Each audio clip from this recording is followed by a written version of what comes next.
Meu nome é Giovana Fábrega Pauleto, eu tenho 20 anos. Bom, desde pequena eu sempre fui uma criança muito tímida. Aos 18 anos de idade, eu sofri um acidente de carro.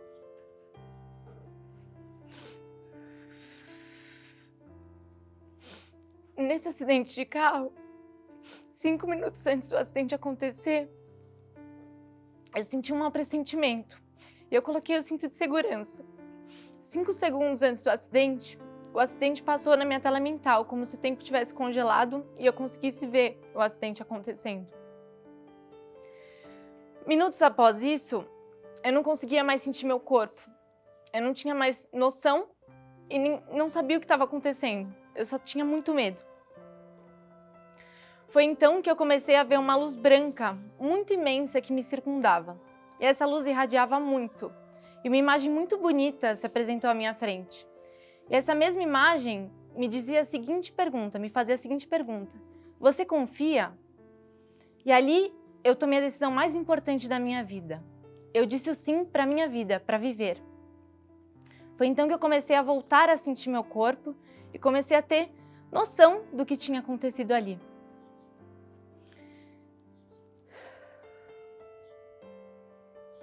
Após isso, eu fiquei 4 meses de cama, perdi 8 quilos. Como vocês podem ver, não tinha muito o que perder, mas perdi. E depois disso caí em uma depressão, porque eu não via mais sentido na vida, eu não sabia o que eu estava fazendo. E as pessoas me visitavam e eu simplesmente cumprimentava as pessoas com sorrisos. Foi então que um pouquinho depois eu tinha entendido o porquê do acidente. Porque um tempo após, eu reconheci que meu pai era alcoólatra. E eu descobri que eu tinha muito o que enfrentar, mas que eu só conseguiria enfrentar tudo aquilo se eu reconstruísse a minha base. Então, durante os dias, eu passava preocupada em olhar e ir atrás se tinha alguma garrafa de bebida que eu pudesse tirar para livrar meu pai daquilo. E à noite, eu passava ouvindo e escutando se ele estava bem, se ele tinha caído, como ele estava. Esse era o meu maior objetivo. E passei o tempo inteiro, durante todo esse processo, me perguntando quando aquilo iria acabar e como eu poderia fazer para que aquilo terminasse. Mas essa resposta não vem dessa forma como a gente espera. Eu ouvi de muitas pessoas: nossa, como você chora, como você é dramática, você precisa ser forte. E aquilo me fez acreditar numa menina frágil e fraca, que eu não era. Eu não era essa menina, mas eu comecei a acreditar de fato que eu era ela. Foi então que apareceu o maior presente que eu poderia ter ganhado durante toda a minha história, que foi a minha avó. A minha avó foi a personificação de Deus e de amor para mim. Ela me ensinou a transformar toda e qualquer escassez que eu tinha e toda a minha tristeza que eu vivia dia a dia em amor, em infinitas possibilidades de abundância. Eu lembro-me de um dia que eu cheguei na casa da minha avó, que meu pai tinha tido uma recaída das piores que ele já tinha tido. Tinha se espatifado no chão, se machucado e eu nem sabia como ajudar ele. E as pessoas tinham me prometido, tinham falado para mim que sempre que eu precisasse delas, eu teria elas. E eu acreditei nisso. Só que naquele momento, eu não pude contar com ninguém. Isso foi muito difícil para mim, porque eu me via sem saída, eu não sabia o que fazer, não sabia para quem correr. Então eu fui até a minha avó. Chegando na minha avó, eu desabei. Eu olhava para ela e só conseguia chorar. E a primeira coisa que minha avó disse, no dia que eu fui, estava tendo um enorme temporal. E a primeira coisa que eu cheguei, ela me disse foi: Giovana, você quer que eu coloque os seus tênis no forno? E ela conseguiu mudar completamente a minha realidade. Aquela tristeza que eu via todos os dias, eu comecei a conseguir ver o belo de todos os desafios. Eu comecei a apurar o meu olhar.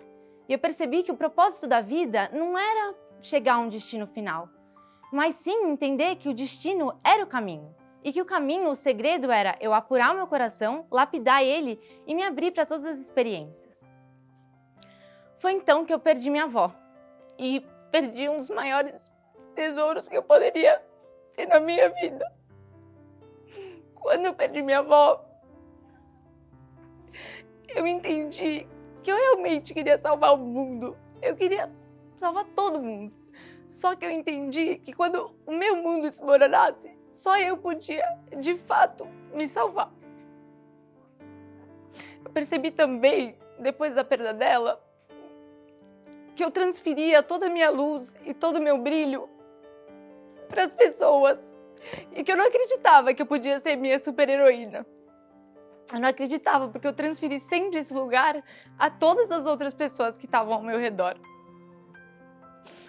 E foi muito difícil esse processo, porque todo mundo me dizia, seja forte, esqueça, isso passa. Só que eu perdi a pessoa que era minha mãe, meu anjo, meu pai e tudo pra mim. A pessoa que me ensinou e me mostrou o valor de estar viva. Me trazia pureza, me trazia presença. Isso foi muito difícil pra mim. Um tempo depois, eu entendi que Deus estava preparando muita coisa pra mim. E depois entendi o porquê que eu tinha passado por tudo isso. Um dos últimos escritos que eu escrevi para minha avó, eu disse que ela ainda ia me fazer sorrir. Eu faço parte de uma ONG chamada Sonhar Acordado. E eu fui até uma palestra. E nessa palestra, tinha a palestrante que estava dando a palestra, ela começou a falar e eu imediatamente comecei a chorar. E eu vi nela o sorriso mais lindo do mundo. Aquela mulher, eu nem sabia de onde eu conhecia ela, mas de fato eu acreditava que eu já conhecia ela de muito tempo. E ela sorria muito lindamente. Quando a palestra acabou, eu observei que essa mulher não tinha os dentes. E eu fiquei totalmente impressionada. Eu falava, mas como essa mulher não tem os dentes? Como é que eu tô vendo os dentes nela e ela não tem os dentes? Foi então que eu falei, então é isso. Esse foi o meu presente. Minha avó esteve presente aqui, me mostrando que ainda assim ela continua presente para mim e que eu ainda assim consigo fazer as pessoas sorrirem. E que eu não precisava esconder, eu não precisava mostrar que eu era só triste ou que eu tinha momentos tristes. Eu conseguia sim mostrar também para as pessoas os meus momentos felizes. Porque o que eu fazia era entrar no meu quarto, me enfiar e fazer tudo aquilo que eu acreditava. Brilhar, rir, dançar, cantar, imaginar todos os maiores momentos felizes que eu tinha. Só que como as pessoas me fizeram acreditar naquela garotinha fraca e frágil, eu comecei a acreditar e deixar isso. Só que eu estava apresentando para as pessoas uma Giovana que não era eu.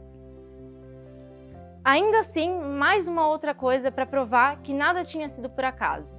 Por essa mesma ONG, eu fui levada até um lugar, até uma viagem, que a princípio me disseram que eu ia pintar uma casa de idosos. Já tinha sido bastante desafiador para mim saber que eu ia pintar uma casa de idosos, sendo que eu tinha acabado de perder minha avó. Mas, na verdade, eu estava ali numa casa de dependentes químicos, o que foi mais difícil ainda para mim.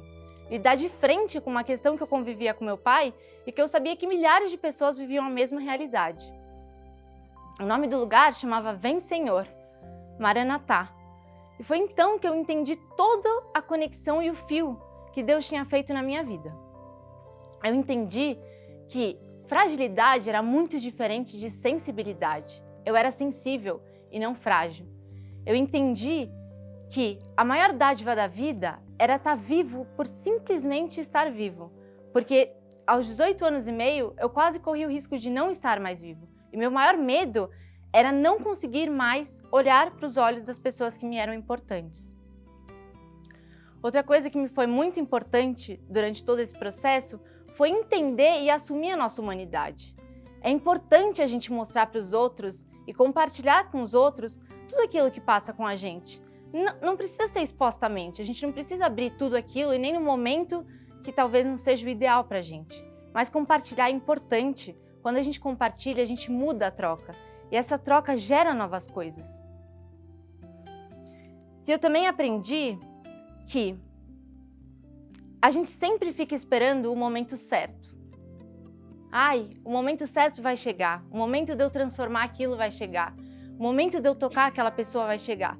Só que esse momento, quem faz somos nós mesmos. E nós somos capazes de mudar esse momento. Se a gente muda o que a gente sente, a gente muda a paisagem que a gente vive. E eu consegui mudar completamente a minha paisagem de vida e entender que o processo, às vezes, demora sim. E que é importante a gente ter essa paciência, porque essa paciência também gera muitos aprendizados e geram transformações muito importantes na gente. E o que eu deixo para vocês, principalmente, é que de nada vale a vida se a gente não tocar as pessoas. Então, esse é o maior presente que a gente pode dar para qualquer ser humano que convive com a gente. Quando a gente está bem e feliz com a nossa companhia, o outro automaticamente vai sentir bem com a gente. Então, que a gente se alimente diariamente de doses de nós mesmos. Porque se a gente não se alimentar de nós mesmos, a gente vai sentir muita fome. E essa fome vai começar a fazer com que partes nossas fiquem totalmente desconectas. Como eu me senti quando eu perdi minha avó. E acho que talvez o fato de eu assumir isso, de eu confessar e de eu ser honesta comigo mesma, foi entender que eu era dependente dessas pessoas e que isso era apego. E o apego é a ausência de luz, enquanto o amor é a presença dele. Então foi muito importante para mim reconhecer tudo isso e transformar a forma com que eu lidava com a vida e com as pessoas que estavam ao meu redor. Hoje eu sei que toda e qualquer pessoa que passa pela minha vida, eu tento dar o melhor de mim e sei que elas também estão dando o melhor delas. E também sei que de alguma forma essa troca acontece e que essa troca muda a gente por inteiro. E por isso eu desejo que vocês se deem doses diárias de vocês mesmos, para que vocês possam fluir naturalmente com isso, porque nada é mais importante do que a gente ser a gente mesmo. E é simples assim. Muito obrigada. Essa é a minha história.